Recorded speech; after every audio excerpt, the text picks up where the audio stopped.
Okay.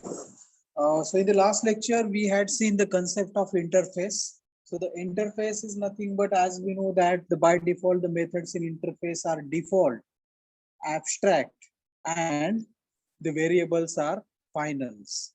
Okay. So that we had seen that, and what is the use of the interface, how they are overcoming the problem of multiple inheritance in C++. So that also we have seen.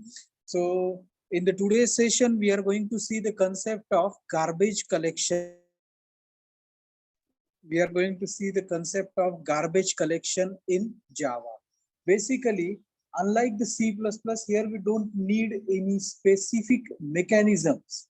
Here we don't require any specific mechanisms for the garbage collections. Okay, because the JVM itself is providing the garbage collection activities, and they are managing the garbage collection activities simultaneously. Okay, for example, if you're doing a particular program and if 50 bytes are allotted for you, and out of that only 40 bytes you have used, so 10 bytes will be automatically collected by the garbage collectors. Okay, and it is given for the other programmers whosoever it is required.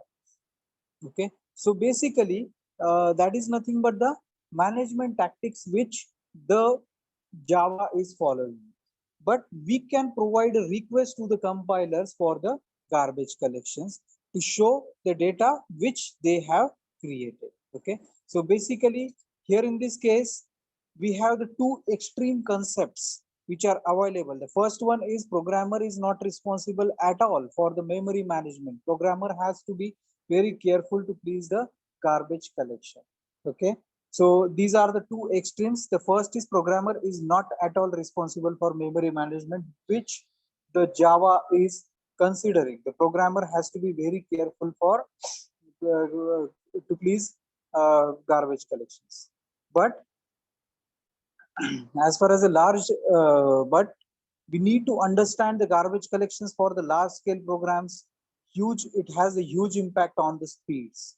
Okay, so basically GC guarantees it is nothing but the garbage collection guarantees. Java language specifications rather vague. Java virtual machine specifications. Basically, this is nothing but the standard methods which the garbage collectors of the Java has been developed. Heap is basically created at the JVM startup. So heap is created at the starting of the JVM. Whenever the JVM Java virtual machine is starting, then at that time the heap is created to collect the garbage values or the space which is not utilized among the programs. The heap storage for object is automatically reclaimed. Okay, heap storage for object is automatically reclaimed, so it is automatic, it is collecting the things. No explicit deallocation is required, no specific mechanism is specified. Okay, no specific mechanism is specified because whenever we are doing the program, at the same time it is making the job of collection, so no need of any specific specialized mechanisms to work on it at after the completion of program. Okay, so basically the life cycle of an object which the heap is creating is creation, it is in use, invisible, reachable, collected, finalized, deallocated. Okay, so it means that this is nothing but the life cycle of if you are creating an object or a variable. So initially we are creating those variables or those objects, we are using those. Sometimes invisible, it means that sometimes we may not able to use or we are not using those particular variable because certain other manipulations are going on. Then the unreachable, the system might be or that particular object might be unreachable, then collecting the values, finalizing, and then final deallocation. So whatever the memory which is allotted for the creation, that is deallocated. Okay, so we will see each of them. The creation, allocate the space, begin object constructions. Okay, initially, as we know that if you are considering variable also of the object also, we are allocating the space first. Whenever we are declaring, we are allocating the space, then we are trying to construct the objects. We are calling the superclass constructors. That is nothing but superclass constructor is nothing but if it is the object of a subclass, then at that time automatically superclass constructor is automatically getting called. We are running the instance initializers and instance variables initializers.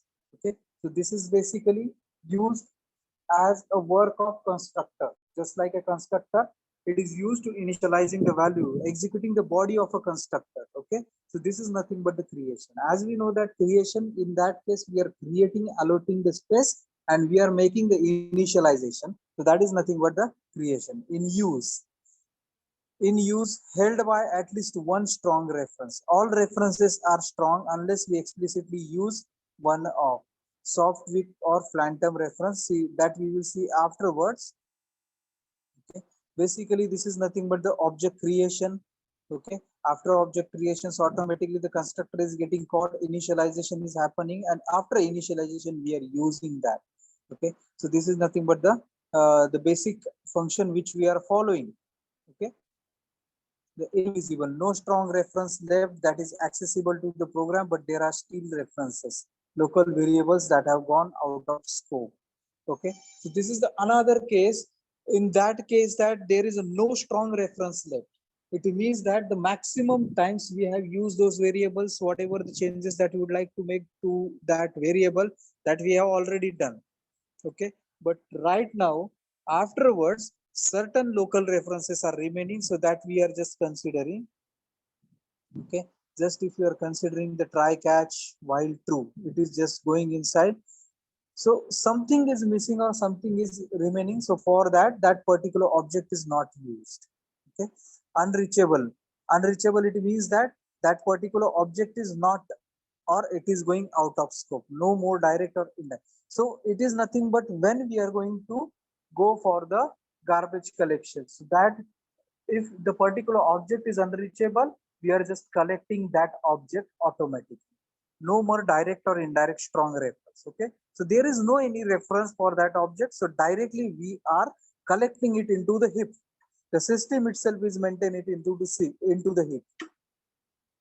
Okay, so then after that, collected, finalized, deallocated, so that is nothing but it is uh, collected. So garbage collector, so as we know that the particular object is unreachable, which is not reached or which is not accessed by any of the methods of a particular program, then at that time that is collected by the garbage collector.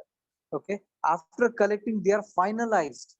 Okay, with the help of the finalizers. Okay, and then we are deallocating the space. Finalizing, it means that we are checking that really is it not is news, and then we are deallocating the space. If the collector finds an object unreachable, if the collector finds an object unreachable, okay, if it has a finalized method, mark for finalization. Okay, if the collector finds an object unreachable, if it has a finalized method, mark for finalization. So it means that final deallocation will be filled. Finalizers have been run to finalized. No guarantees about when may actually not even run before terminations. Finalizers are rarely a good idea. Okay, so it means that directly deallocating, instead of directly deallocating that objects with the help of the finalizers, we are just checking that whether the working of that particular object is over or not.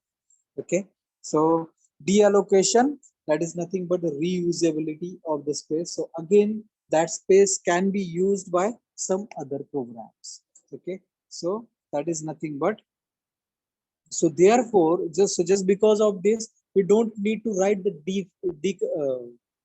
destructors. Okay, we don't need to write the destructors, because the work of destructors is handled by garbage collector itself. Automatically it is checking if the particular object is unreachable, automatically it is marking those objects, and it is given for the finalizing. And if the finalizers will give uh, the remark that that particular object is not in use or it is not useful, then automatically that particular will get destroyed. Okay, and that particular object is discarded and the memory is freed, and that memory could be used for another work. Okay, so reference object is nothing but the object which is referenced by some other objects.